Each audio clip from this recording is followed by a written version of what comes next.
La fin d'année approche et il est toujours temps de réduire ses impôts par l'investissement. Hussein Saving, bonjour. Bonjour Vincent. Vous êtes responsable des partenariats chez NextEdge AM et vous allez nous présenter deux solutions de défiscalisation. Mais avant, quelques mots sur NextEdge AM, Hussein.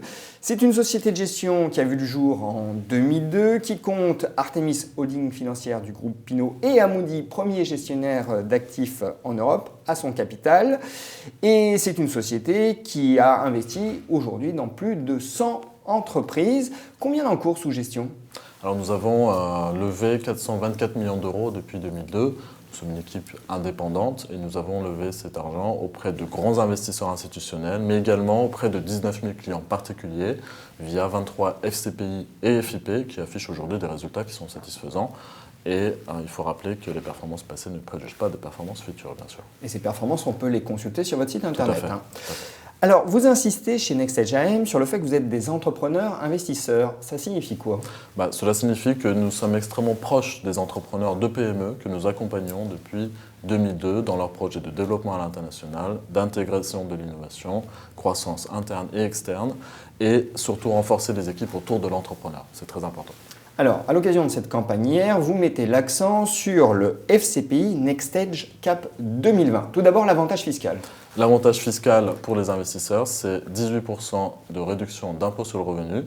Et à la sortie, c'est une exonération des plus-values hors prélèvements sociaux, tout ça en contrepartie d'un risque en capital et d'une durée de blocage. La durée de vie du fonds ? La durée de vie du fonds, c'est tout simple, c'est 5 ans, fixe, non prorogeable. C'est très important parce que c'est le fonds le plus court du marché aujourd'hui et nous allons justement proposer un horizon d'investissement 5 ans avec une durée de blocage jusqu'au 31 janvier 2021 et c'est fixe et non prorogeable. Donc le fonds le plus court aujourd'hui sur le marché, ça c'est tout capital. La nature de l'investissement qu'on réalise au travers de ce fonds ? Très concrètement, nous allons investir dans des PME et des ETI qui sont cotés sur Alternext et Eurolist B ou C. Cela permet de raccourcir les délais d'investissement et de cession notamment. C'est pour ça que nous avons une durée qui est courte et fixe.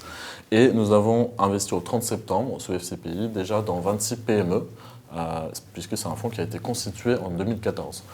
Donc c'est très important. L'objectif, c'est d'avoir une trentaine de PME sur ce fonds-là.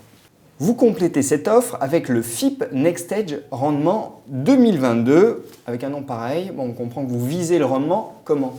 Alors le rendement, mais surtout la diversification dans des PME, avec une vingtaine de PME françaises non cotées, qui va être assez complémentaire par rapport à notre offre de FCPI. Donc c'est en majorité des PME non cotées.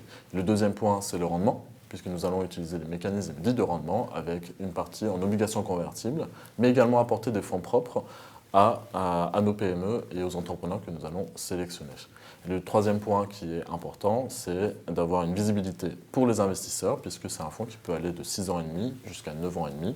Mais en 2022, où on atteint les 6 ans et demi, soit liquidation du fonds, soit début des distributions pour les clients. Donc c'est en majorité des PME non cotées, donc ça nécessite une durée d'investissement qui est plus longue. Il ne faut pas prendre de risques par rapport à ça. Quel est l'avantage fiscal ? L'avantage fiscal est de 18% également pour l'impôt sur le revenu, ou bien de 50% de réduction d'ISF, donc le client peut choisir, et toujours une exonération des plus-values à la sortie, hors prélèvements sociaux, en contrepartie d'un risque en capital et d'une durée de blocage. Très bien, mais si vous deviez donner les points forts de ce fonds ? Diversification, rendement et visibilité par rapport à ce fonds. Alors, c'est une offre complémentaire de celle du FCPI NextEdge Cap 2020, mais est-ce que, du coup, il faut aussi, lorsqu'on investit, et qu'on est un investisseur particulier, viser cette complémentarité, c'est-à-dire investir dans les deux ? Alors, le conseil qui peut être éventuellement donné, c'est de faire une véritable allocation d'actifs par rapport à son patrimoine privé dans l'investissement, justement, de diversification sur les FCPI et FIP. Il faut regarder avec son conseiller professionnel ses projets d'investissement dans un premier temps, son projet privé, ses objectifs et la version au risque que nous pouvons avoir. La deuxième étape, c'est d'investir un petit peu chaque année pour lisser justement ces investissements sur plusieurs années. C'est un peu comme l'investissement dans une cave à vin. Oui, on ne sait pas quelle sera la qualité du millésime. Exactement, donc il y a un effet millésime qui est important dans notre métier. Et la dernière étape, c'est justement de choisir des stratégies qui sont complémentaires par rapport à ça. Et c'est bien de le faire avec un professionnel. Hussein, merci. Merci Vincent.